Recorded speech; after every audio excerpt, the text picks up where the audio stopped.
Hello to you. I do hope you're well. Welcome to this A-level religious studies revision video. I'm Ben Waddle, and today we are talking about religious language. So we are going to cover the Apophatic Way, the Cataphatic Way, verification principle, falsification principle, and Wittgenstein's language games. And we'll be covering all of the AO1 and AO2 that you need to know for an A star. So I thought we could just start with a quick overview of the different topics that fall within religious language, because I think sometimes it can be a little bit overwhelming when you think about all of the different areas to religious language. So what I want to do at the start is just break them down into the key points you need to know, and then obviously we'll go into more detail as we go through the video. So let's just start by talking through each topic and the headline bullet points for each one. So the Apophatic Way is also known as the Via Negativa. And this is the idea that we cannot speak positively about God because God is transcendent and, in the words of John Scott of Erigena, beyond all meaning and intelligence. Another key scholar that we'll talk about for the Apophatic Way is Maimonides, who said the only positive statement we can make about God is that he exists. Otherwise, we can only say what God is not. And he uses the example of a ship as his example here for saying, well, a ship is not a person. A ship is not on land. So we're going to be talking about God in a negative way. And all that means is you can only say what God is not, rather than speaking positively about what God is. So why would someone follow the Apophatic Way? Well, they might believe that language about God risks anthropomorphism, and so it must be avoided in order to protect the transcendence of God. It could also be seen as a more respectful approach. Pseudo-Dionysius, for example, said we need to enter the cloud of unknowing, and that reflects the fact that it's all about faith rather than being able to use words to articulate the divine. Of course, there are many criticisms of this. For example, W.R. Inge warns that the Apophatic Way leads to the annihilation of God because you lose all connection of God. And you could then ask, well, what's the point of actually believing in God if you can't talk about God or describe God using human language? So surely we must be able to say something. And indeed, books like the Bible, for example, do say something. The Gospel of John, for example, says God is love, which of course is a positive statement about God. So that actually leads us on to the Via Positiva, the Cataphatic Way, which is the belief that we can speak positively about God. This is, of course, used in the Bible. Verses such as God is love from the Gospel of John illustrate that really well. We will be looking at two examples. We'll be looking at St. Thomas Aquinas's analogy of attribution and proper proportion, and we'll also be looking at Paul Tillich's symbolic language. So we'll be looking at the distinction he makes between signs and symbols, and the idea that symbols open up the soul and that we participate in them on a deeper level. And his example of symbolic language within religion is something like the crucifix. We will, of course, then be looking at the 20th century perspectives. So we'll be looking at the verification principle, the idea that statements are meaningful if they are analytic or synthetic. So if they are true by definition or they are empirically verifiable. The verification principle developed out of logical positivism in the context of the epistemic imperialism of science. And of course, our key scholar here is A.J. Ayer, who believe that statements about God are therefore meaningless because they fail the verification principle criteria. Someone who disagreed with him was John Hicks, because he believed that we could actually verify religious statements eschatologically. And so religious statements made in this lifetime by religious believers should still be considered meaningful. And he uses his parable of the celestial city in order to make that argument.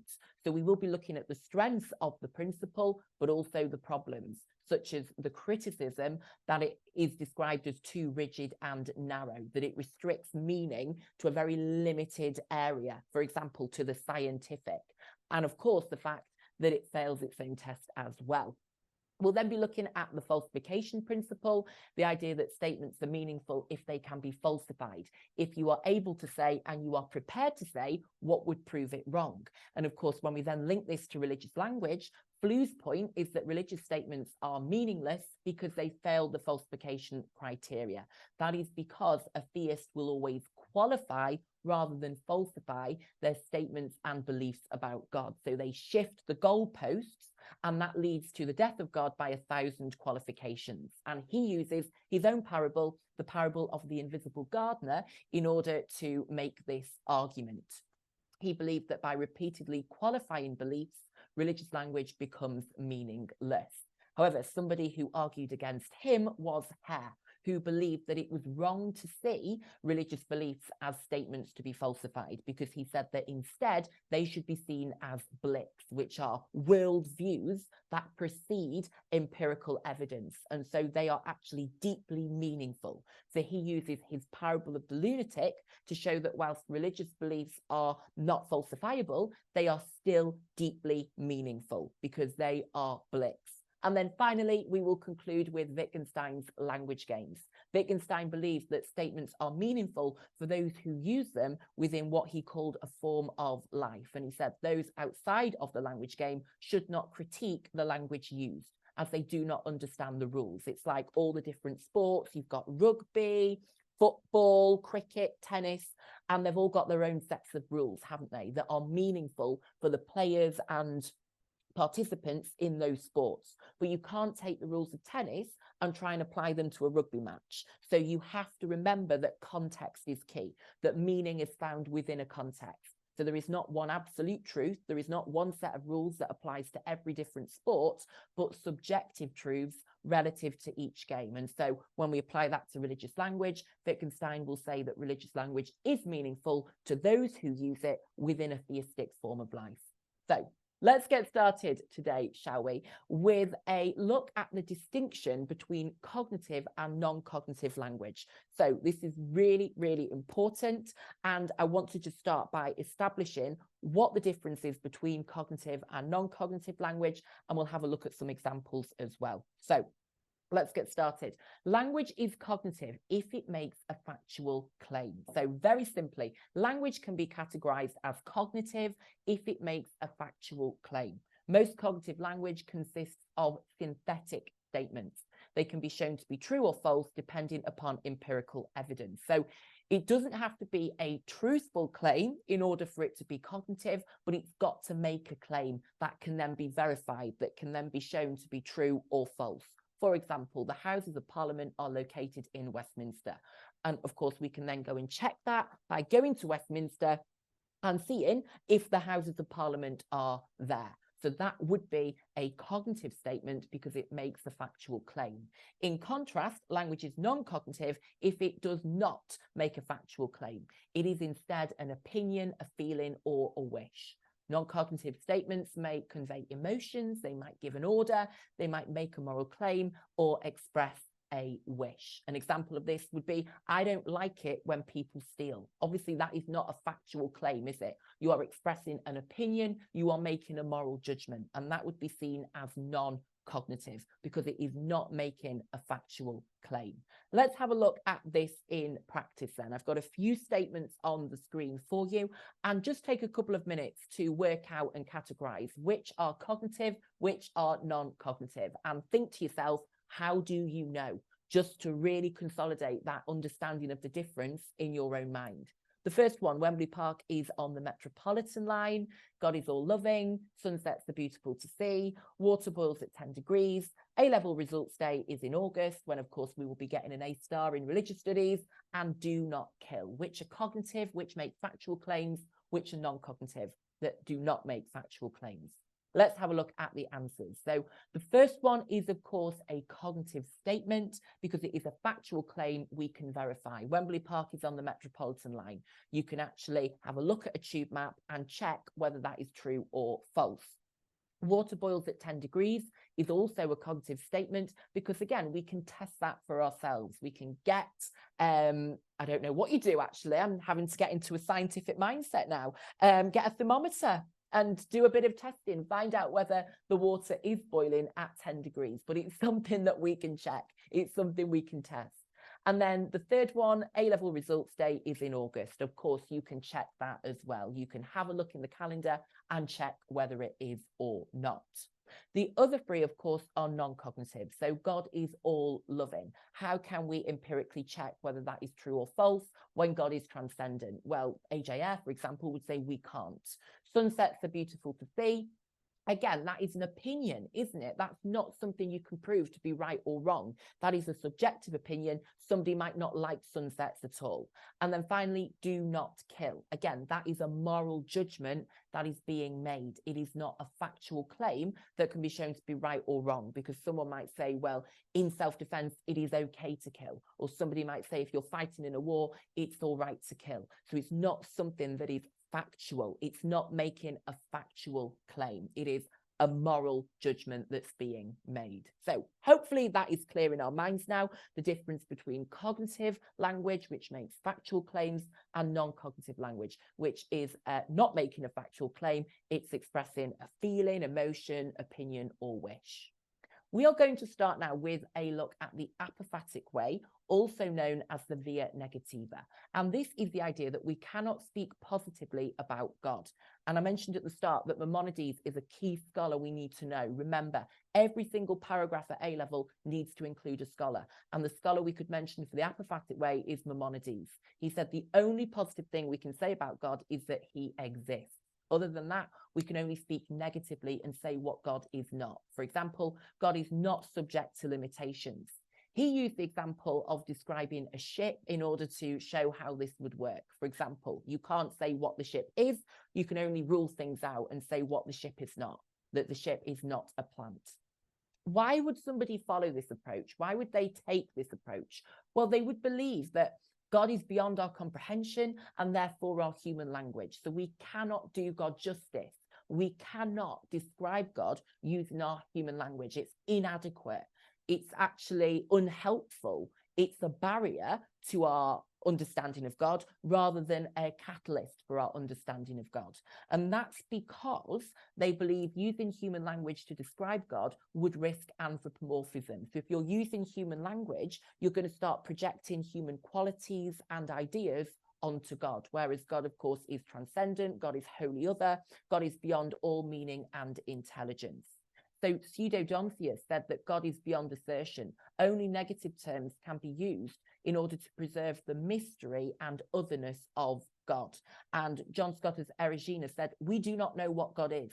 God is beyond all meaning and intelligence. No creature can comprehend God. So if we can't comprehend God, we cannot articulate anything about God. So we cannot use positive terms in order to speak about God. We cannot speak positively about God. We can only speak in negatives, by which I mean we can only say what God is not. In terms of the strengths and the criticisms of the apophatic way then, a strength is that it avoids anthropomorphism, if I can say the word, and making any other mistakes about God. So it does prevent us from projecting human qualities and human ideas onto God. And if we link in with the critique of religion and gender, for example, that idea from Mary Daly, that if God is male, then male is God, that there is that projection of patriarchal ideas onto God. Of course, the apophatic way avoids that because you're not describing God as father or king. You are not describing God at all. A strength as well is that it preserves God's transcendence and otherness, because you are acknowledging and you are emphasizing that God is so other than us that we can't use our language to describe him, that our human language is inadequate when describing God, which, as I say, would preserve God's transcendence. You could also see it maybe as more respectful. And then a third strand is that it is consistent with William James's criteria for religious experiences. So remember his pint criteria, that they are ineffable. Remember, he says that they are inarticulate. So it connects with that idea from religious experiences, that encounters with the divine are not articulable. That's not even a word. I've just literally made up a word there. But what I meant to say is that we can't articulate them. They are so wholly other, they go beyond what our human language can articulate, that we can't use words to talk about God. In the same way, we can't use words to talk about religious experiences. So it really emphasizes the transcendence and the otherness of God, in contrast, of course, to the limitations of our human language. However, there are, of course, criticisms of this. W.R. Inge, for example, said that this approach leads to the annihilation of God, because if we can't speak of God, what is the point of believing in God? So if you can't describe God in positive terms at all, what is the point of believing in God? Surely that is going to lead to an annihilation of God.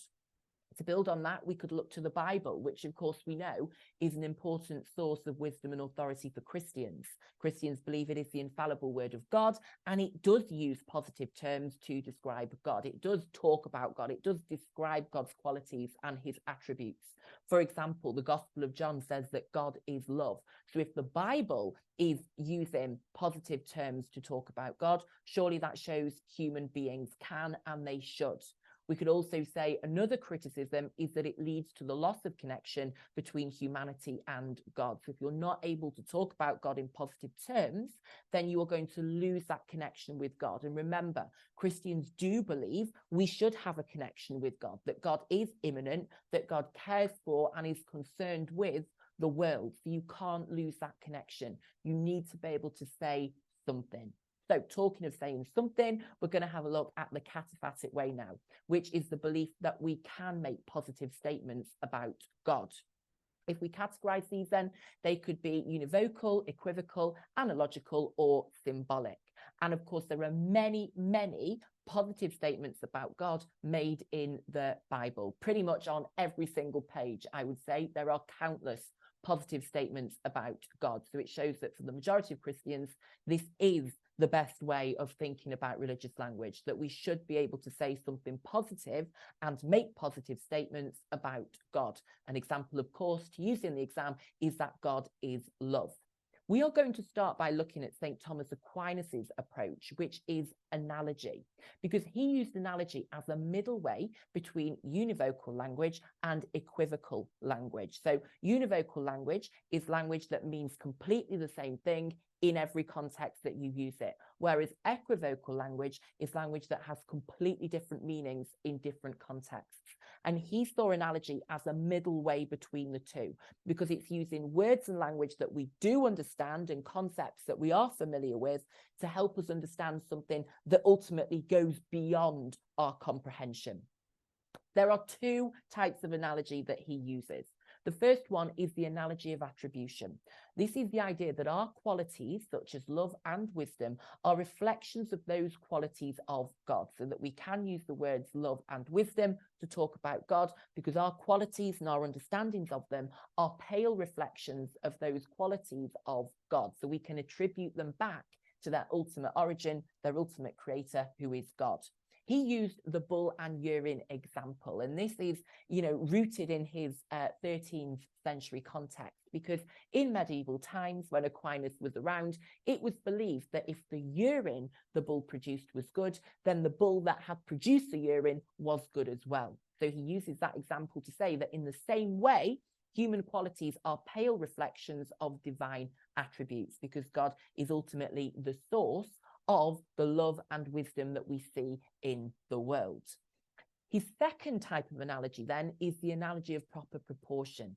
This is the idea that a being has a quality in a degree relative to its being. So let me explain this a bit further. I want you to imagine calling a footballer good. So we're using the word good, but we're going to use it in different proportions, because imagine calling a 10-year-old footballer on the primary school football team good. So you could absolutely do that, and people do that, don't they? They say, oh, he's a really good footballer, he's on the primary school team, he's really good. But then imagine using the same word, good, to talk about a Premier League footballer and saying he's a really good player for that team in the Premier League.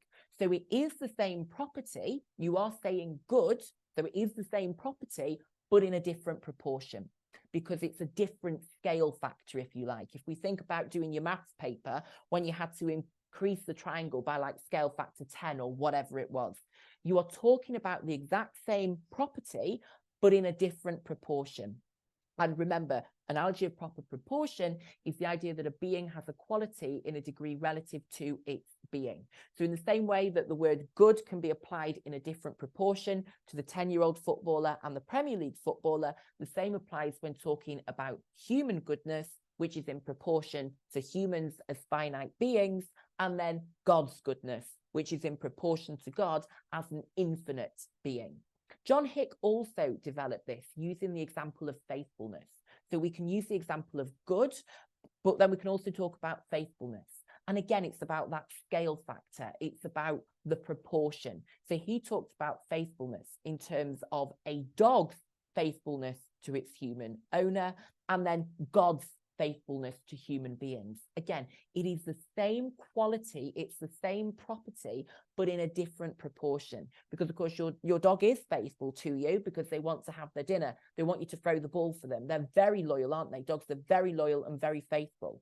But then God's faithfulness is on such a bigger scale, because God is that faithful, he's prepared to sacrifice his own son on a cross for you. And he is that faithful that no matter what you do, Christians believe that he is going to forgive you and love you. So again, with the analogy of proper proportion, it is about a being having a quality in degree, relative to its being. So we can use human words to talk about God. For example, God is good, but we're talking about them in a different proportion because everything is relative. And then with the analogy of attribution as well, it is again talking about things in this world and saying, well, listen, they are a pale reflection of divine attributes. So you are using language in a positive way, but you're still mindful that you're not using it in exactly the same way. You're not saying that humans are good in exactly the same way that God is good. You are mindful that it's to a different degree, or it's as a paler reflection. So what are the strengths and the criticisms of using analogical language? We can say for strengths that it means we can still say something about God, which is of course important for theists. It avoids the annihilation of God whilst also avoiding anthropomorphism. I was very proud of that bullet point, as I was telling my year 13s the other day. So it does avoid losing all connection with God and not saying anything about God, but it also avoids anthropomorphism, because you're not saying that God is good or faithful in exactly the same way that humans are good or faithful. So it allows you to say something without it descending into anthropomorphism. We can also say a strength is that it helps humans understand God while still emphasizing differences, because again, you're seeing those qualities in this world as a pale reflection, or you're seeing God's qualities in a different proportion. Again, that scale factor example. And we could say it makes sense that we can say something about God based on our experiences in the world that he has created, while still acknowledging his otherness. In terms of criticisms, your problems here, we can say it still only provides a limited understanding of God. It's not actually clear how much the meaning of words such as good or faithful can be transferred onto God. You know, we're saying, well, to a bigger degree, to a bigger proportion, but what does that actually mean? Because we have no comprehension of the extent of God's greatness, that he has infinite goodness. Our finite minds can't fully comprehend that. In the same way, we're saying attributes in this world, things like love in this world, are a pale reflection of God's love. Again, that then goes beyond our understanding. It then transcends what we can articulate because we've never experienced it. So we can say that it still only provides a limited understanding of God. So obviously it means we can say something, but how much does it actually tell us? Brummer, for example, said analogy gives the illusion of saying something when you are actually not saying anything at all. So you think you now understand a little bit more about God's goodness or his faithfulness, but do you? Because as I say, it still goes beyond our comprehension. We're not sure how much the meaning of words such as good and faithful can be transferred when we then go beyond their contextual use in this world to talk about human beings. And then finally, we could say it's not easy to know how far meaning is stretched or whether it can be carried over from the human to divine at all. Remember, we can use the apophatic way to criticize analogy. We can say it's impossible to talk about God in positive terms.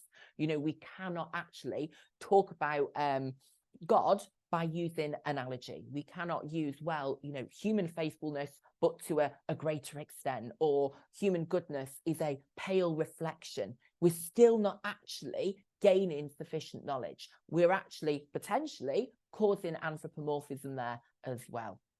Let's have a look now at another positive way of talking about God, which is symbol. And this is developed by Paul Tillich, who believes that we cannot speak literally of God. He said the only thing we can say about God is that God is the ground of all being. All religious language is symbolic. And so we need to understand what he means, because he's talking about God using language, but that language is not literal, it is symbolic. He said that the meaning of religious language is the spiritual connection to God it inspires through symbolic participation in the being of God. In order to understand this, Tillich makes a distinction between signs and symbols. So imagine something like a traffic light, which would be seen as a sign. The traffic light is a sign, isn't it? Because it signals us to stop. So that red traffic light is a sign to stop. Now, people don't feel, as far as I'm aware, an emotional connection to that traffic light. They're driving in their car, they see the red light and they stop. So it is a sign that points them to do something. So they stop. They don't get out of the car and start hugging the traffic light. They don't get flags with a picture of the traffic light. They don't have an emotional connection to the traffic light. They just see it, they do what it tells them, and then they carry on. So that, for Tillich, is an example of a sign. It is very 2D, two-dimensional, and it just points us to do something. In contrast to that, he then says there are also symbols.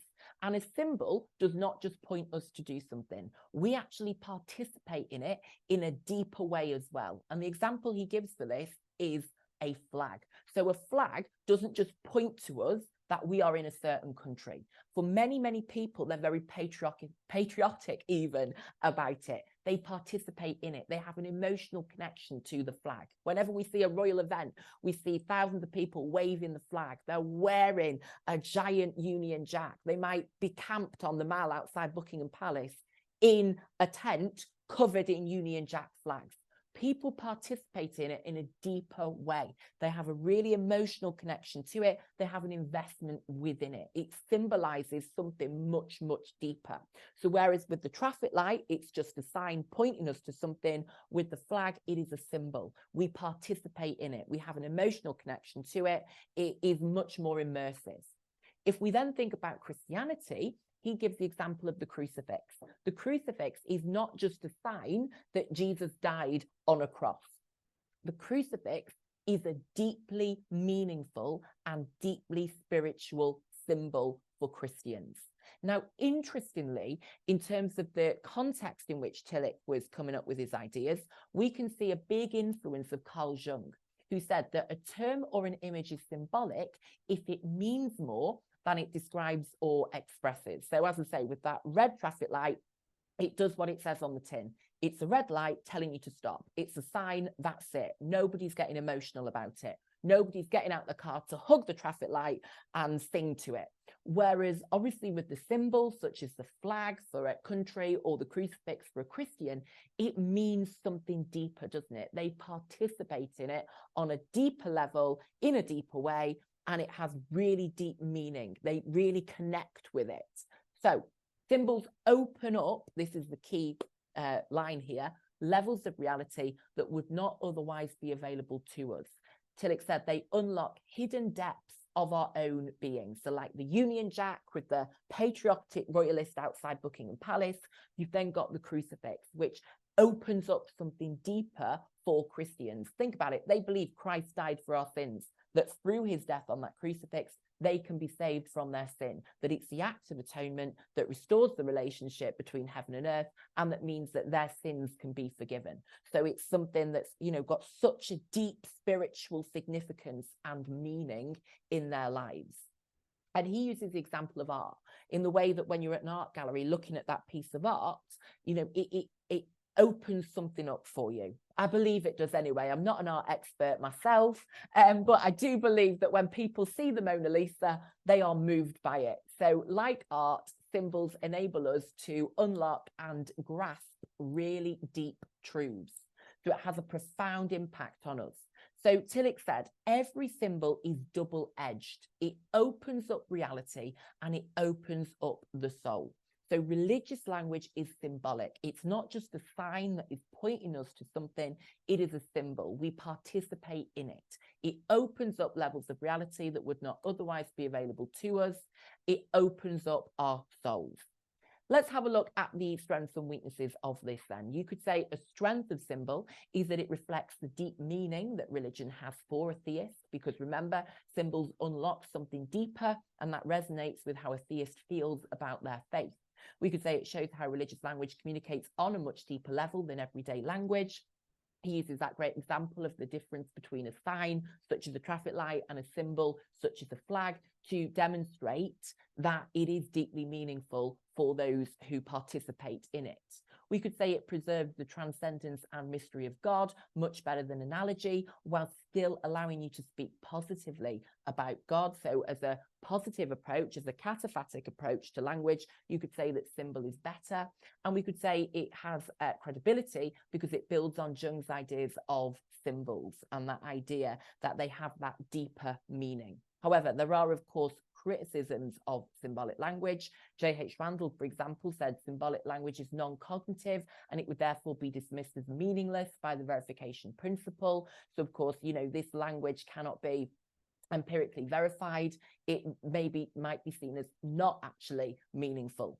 How it works is also not actually clear, of course. This idea of unlocking deeper truths and participating in the symbol, that might be seen as confusing or unclear by critics. You know, it doesn't seem to be apparent how this all actually works. So what is Tillich actually going on about? And you could say that the meaning of symbols may be subjective to the individual, time and culture. Everybody has a different participation with the crucifix, for example. Different people who are followers of the same religion may interpret and participate in, whatever that means, the symbols in different ways. So does that not mean that this is actually too vague and subjective as an understanding of religious language? Let's keep going then, shall we, and look at the verification principle. So we are now on to our 20th century perspectives. And our key scholar with the verification principle is A.J. Ayer. He was an empiricist, an emotivist, and a logical positivist. Really important for understanding the verification principle that he then developed. So he developed verification in principle as a version of the verification principle for verifying whether statements are meaningful. He was a logical positivist who believed that all meaningful statements are verifiable. That means that they have to do one of two things. They have to be analytic, which means they're true by definition. For example, a triangle has 3 angles, or synthetic, which means they are confirmable by empirical observation or experiment, such as snow is white. This means, of course, the implication of this is that scientific knowledge is the only kind of meaningful factual knowledge, and all traditional metaphysical doctrines are rejected as meaningless. So it's an example of epistemic imperialism, believing that if it's not empirically verifiable, it's meaningless. And of course, that really does restrict meaning to that which is analytic and synthetic. And of course, our key criticism is going to be, is that right? On what grounds can you do that? As we've said, the verification principle itself is failing its own test. It is rendered meaningless by its own criteria. So should we really be restricting what is meaningful to that which is analytic or synthetic? You could say, well, listen, we live in an age of the epistemic imperialism of science. It resonates with the fact that people today do want evidence before they believe something. But again, that then discounts many things, not only religious statements, but also aesthetic statements as well, for example. So the verification principle is all about whether it meets 2 pieces of criteria. Sorry, I've really not worded that well. What I meant to say is that the verification principle means asking 2 questions. They are these 2 questions here. Number 1, is it true by definition? Is it analytic? And number 2, is it confirmable by empirical observation? And so is it synthetic? And in order to be considered meaningful, in order to pass the verification principles test, a statement needs to be one of these 2 things. It needs to be analytic or synthetic. Any statement which fails the test is meaningless and so should not be taken seriously because it has no meaning. Would describe it as nonsensical and utterly irrelevant. So what is the implication of this for religious language? Well, Eyre said that no sentence which purports to describe the nature of a transcendent God can possess any literal significance, by which he means that it fails the verification principle, because statements about God's nature are not analytic and they are not synthetic. So statements such as God exists would be rendered meaningless nonsense because they fail to meet the criteria for verification. Eyre believed that such statements are neither true by definition, they're not analytic, nor empirically verifiable, synthetic, even in principle. You're not able to say what would verify that statement. Therefore, he says that they are meaningless. He believed there could be no empirical proof of a transcendent God. Consequently, he declares the phrase God exists is literally meaningless and can be neither true nor false. It is nonsensical. Now, someone who didn't agree with him here was John Hicks, who developed eschatological verification, and he used his parable of the celestial city in order to make this point.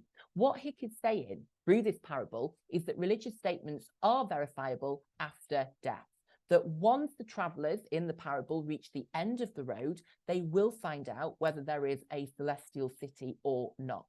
He's therefore saying that that original verification principle is too rigid and narrow, and it's too quick to dismiss religious statements, because religious statements can be verified at the end of the road, which is a metaphor for after death.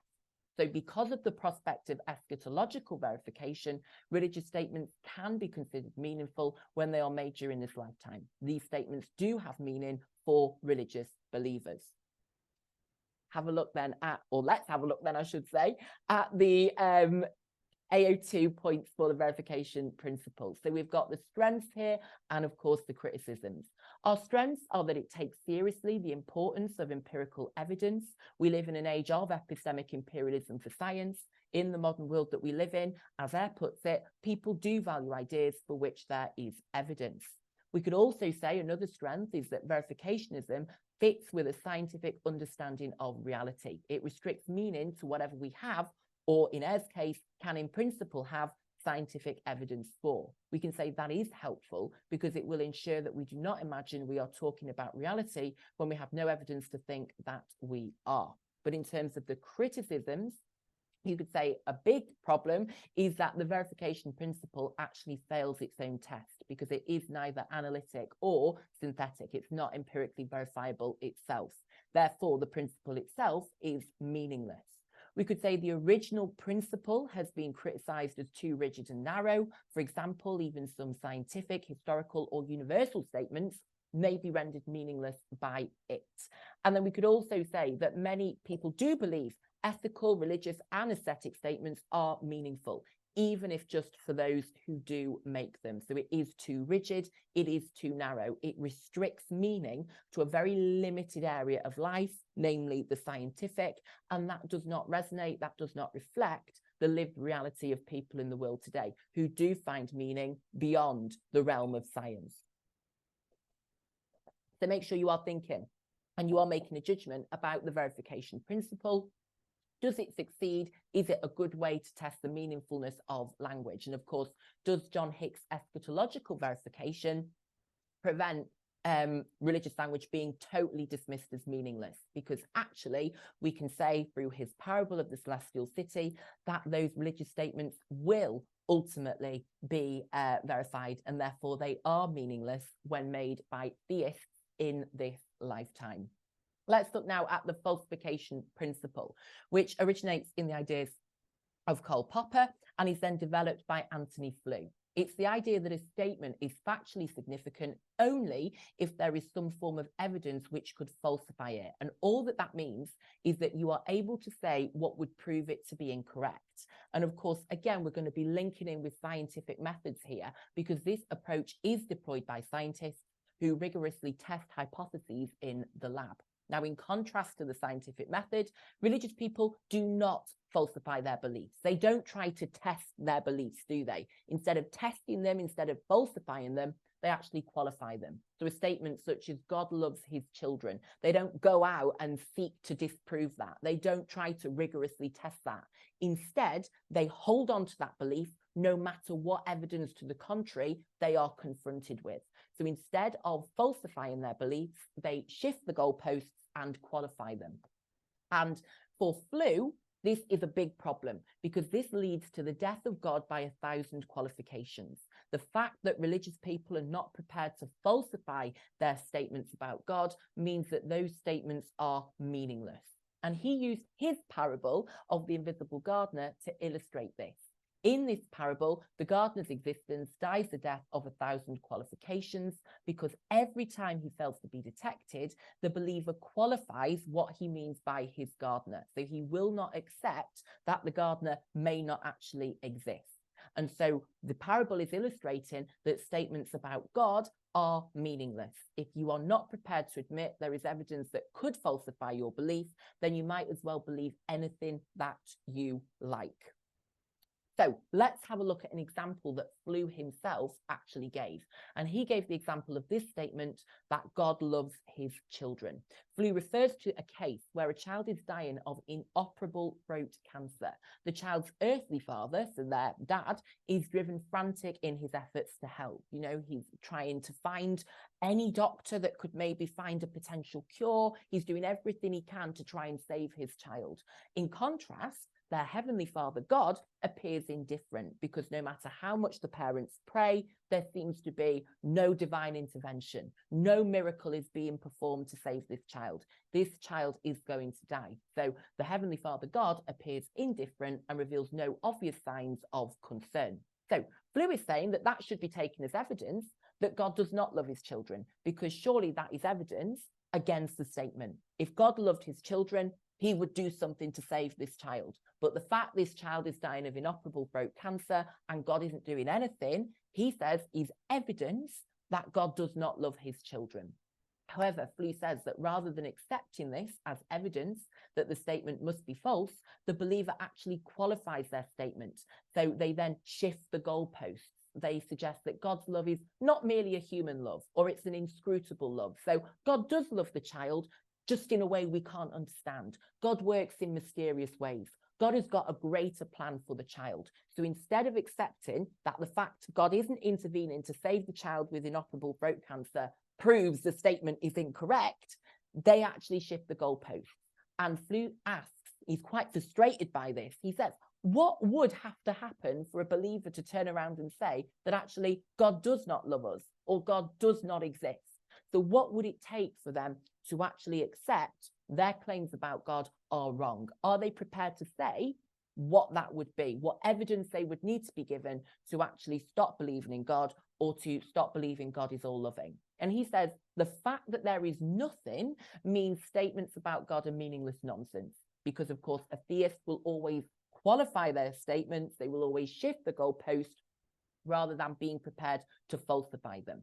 And of course, again, the contrast here is with science. Scientists are quite happy for hypotheses to be disproven. They're quite happy for their hypotheses to be proven true or false. Whereas for a theist, they stick to their beliefs. They will always qualify, they will always shift the goalpost rather than falsifying. And I always think a good example of thinking about this is to think about somebody who's in a toxic relationship.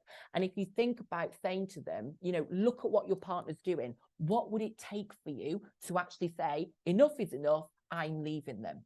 And if that person can't tell you what it would take for them to leave them, they can't falsify that relationship, we could say. If they're always making excuses for their partner, rather than being prepared to say, yeah, if they did this, I would leave them, that would be it.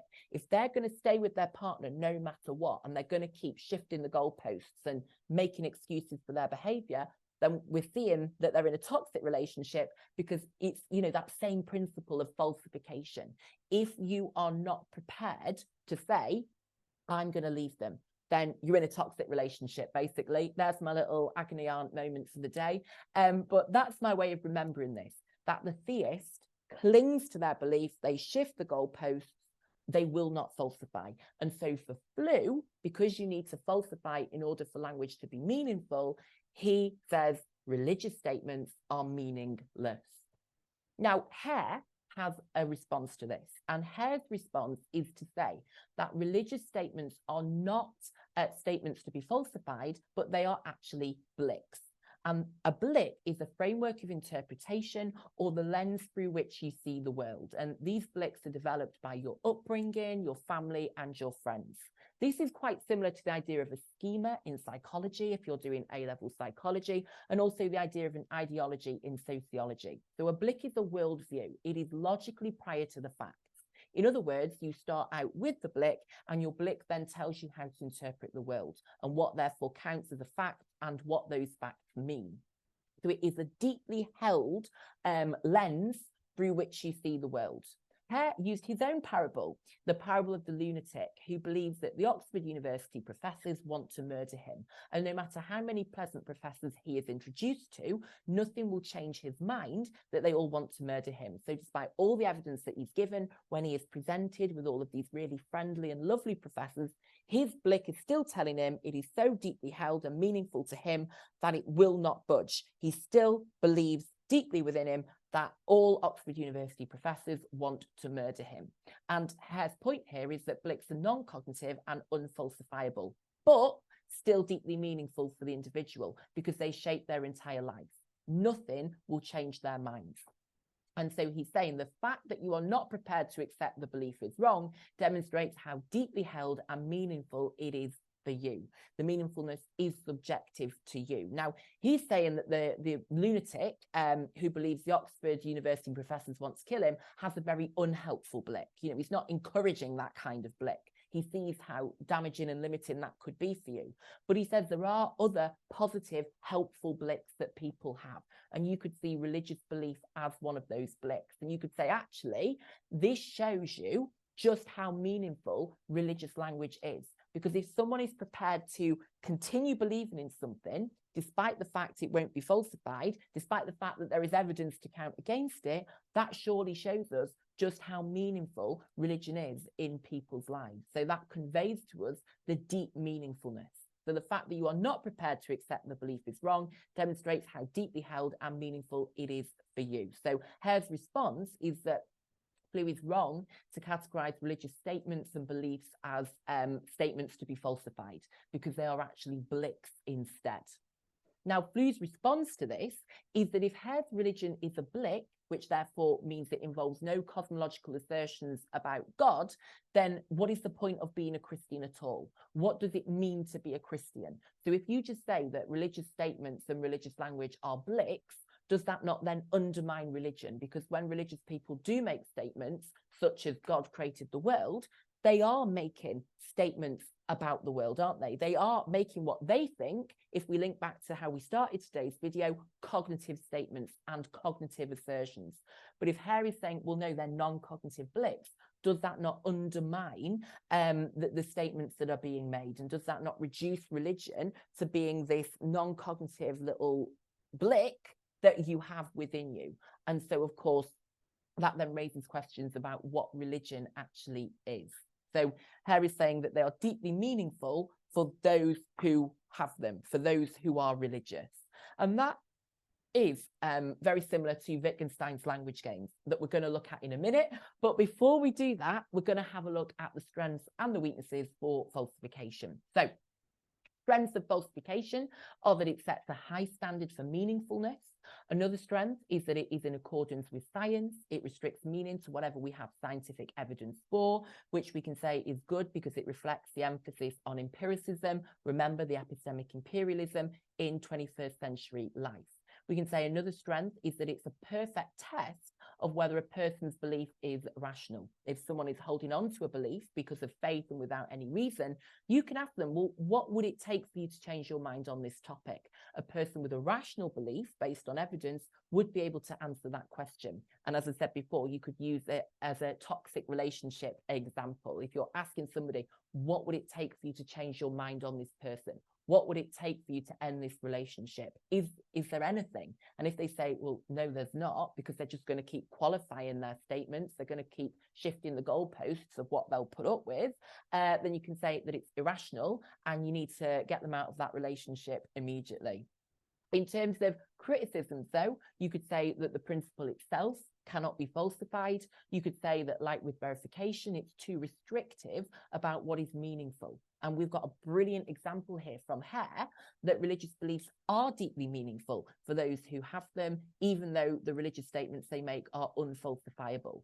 So you can say it is, guilty of epistemic imperialism, meaning can be found beyond science. So like with the verification principle, it's too restrictive. I would be interested to hear which one you think is actually more restrictive. And then we could actually take a different angle and say religious belief is actually falsifiable. St. Paul, for example, wrote that if Christ has not been raised, your faith is pointless. We could say that shows Flew is incorrect to think religious language is always unfalsifiable. Some theists are prepared to falsify their beliefs. If you think of all of the billions of religious people in the world, you can't just assume that they all shift the goalposts. That is a generalization. There are theists out there who would be prepared to falsify their beliefs, and they genuinely believe they haven't had evidence that shows their belief in God to be wrong. So we shouldn't generalize for all theists that they all think and practice their faith in the same way. Let's have a look now then, finally, at Wittgenstein's language games.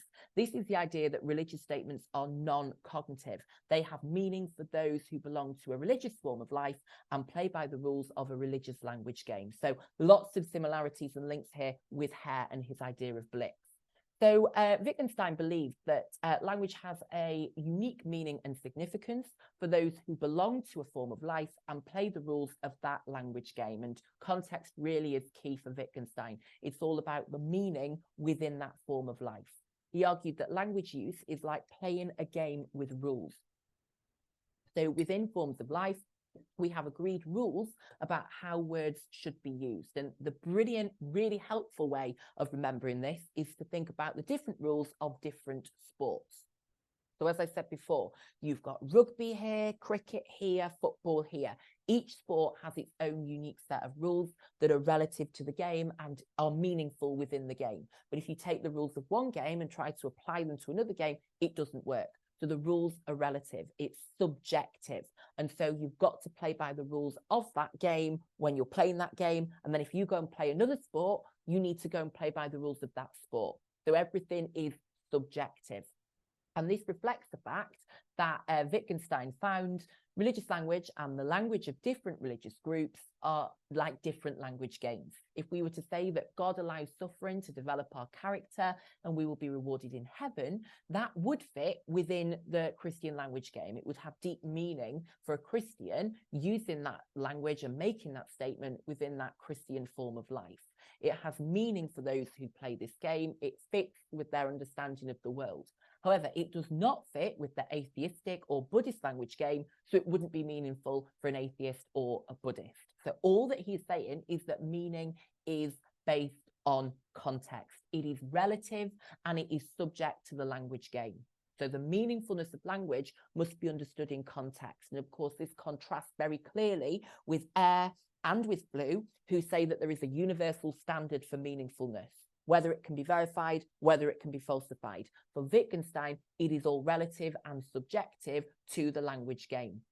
So it is the idea that truth is relative. Let's have a look at the strengths and the criticisms of Wittgenstein's language games then. So a strength is that it defends religious language from the challenges of verification and falsification. It shows that religious language does have meaning for those who belong to a religious form of life. So it has meaning for those who participate in the form of life and play by the rules of that language game. We can say this is good because it reflects the reality of religious life. Religious people do believe that the religious statements and assertions they make do have meaning. Even if people outside of the religious language game do not, we know for the religious people, it does have meaning for them. So it reflects reality. Another strength is that it promotes pluralism and respect for other people's views, because it shows that there can be many valid truths that can all coexist together, much like all the different sports. We don't say that there is one sport that is right and everyone needs to play it. We acknowledge that different sports suit different people, and so they can quite happily play that sport using the rules of that sport, and you can play your sport as well. So there are different forms of life that can all coexist together. And we could say that language games accurately captures the way that social life works. So it's got real life application. We can see that different social settings do have different rules. For example, when you go to a job interview, you use language in a different way to if you're playing a football match or if you're going out for dinner with your friends. So we can see how context does shape meaning and how important it is to consider the context within which you are using words and using language. In terms of criticisms, though, we could say language games is problematic because it leads to theological anti-realism. When someone says God exists, they are making an assertion. They think that they are making a truth claim, not just expressing a subjective feeling they have within their form of life. So this is where we link back to what we said at the start about cognitive and non-cognitive language. When they say God exists, they don't just mean for me within my form of life in my language game bubble. They mean it objectively. So that is very similar to what Blue said in response to Hare in terms of, well, what does it mean to call yourself a Christian? You just believe that for you in your little form of life. When you say there is a God, do you mean there is a God for me in my little bubble, or do you genuinely believe there is objectively a God? So what do theists mean when they make those statements about God? We could also say that dividing up human social life into different language games could become very messy. So, for example, even within the Christian form of life, are there then lots of little forms of life? So does every single religious believer then operate within their own language game within the religious language game? Because, of course, different theists have different understandings of God, as we know. They have different ideas about God. So, does that reduce religion to being a matter of personal preference, opinion, and feeling? Certainly, if we're saying that religious language is non-cognitive, that seems to be what we're doing. And so to build on that, it makes religion too subjective and individualistic. Theists do believe that God objectively exists, not just within their own form of life. So again, it is incorrect to say, well, it is meaningful. So of course, that's a good thing because it shows that religious language is meaningful. But then the implication of that is that it's meaningful for you in your form of life. So it's then putting you in a bubble and it's putting you in your form of life. But of course, when you say God exists, are you just expressing a blick? Are you just expressing something that you personally think? Or are you making a truth claim about the universe? So hopefully that's all making sense. And I'd like to thank you for watching and wish you good luck with your studies.